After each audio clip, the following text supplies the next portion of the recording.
Hi friends, welcome to our channel. ఈరోజు వచ్చేసి ఇన్స్టెంట్గా బ్రేక్ఫాస్ట్ అండ్ డిన్నర్ అన్నం ఏం లేనప్పుడు ఫాస్ట్గా చలికాలం అలా డిన్నర్లో చేసుకోవాలంటే ఇప్పుడు వచ్చేసరికి చలికాలమే కదా, డిన్నర్లో అలా చేసుకోవడానికి బాగుంటుందన్నమాట. రాగిపిండి దోశ అట్టు రాగిపిండి దోశ ఒకటి, అంటే అట్టు కొంచెం మందంగా ఉంటుంది, రాగిపిండి దోశ అయితే పలచగా ఉంటుంది.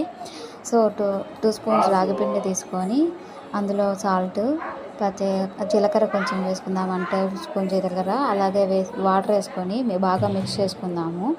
బాగా అంటే ఉండలు అలా ఏం లేకుండా బాగా పలచగా దోసపిండి ప్యాటర్న్ ఎలా ఉంటుందో అలా మిక్స్ చేసుకున్న తర్వాత దీంట్లోకి కట్ చేసి పెట్టుకున్న ఆనియన్స్ అవి వేయాలండి.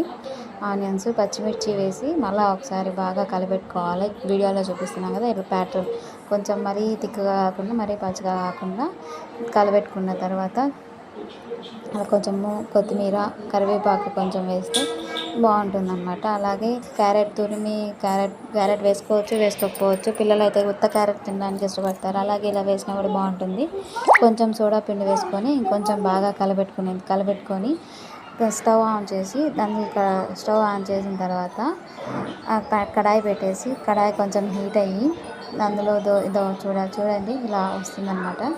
కడాయి పెట్టేసి కొంచెం ఆయిల్ వేసి హీట్ అయినాక పిండి అంతా వేసేసి కొంచెం ఒక 2 మినిట్స్ ఉన్న తర్వాత దోశలాగా అంటే కొంచెం బాగా పొంగిన తర్వాత మళ్ళీ రిటర్న్ చేసుకుంటే సరిపోతుంది. వాళ్ళకి స్కూల్ టైం అయినప్పుడు ఇలా చేసి పెడితే బాగుంటుందండి. ఒకసారి ట్రై చేసిన తర్వాత టేస్ట్ చేసి కామెంట్ సెక్షన్లో కామెంట్ చేయండి ఎలా ఉండేది. దీనిలోకి చట్నీ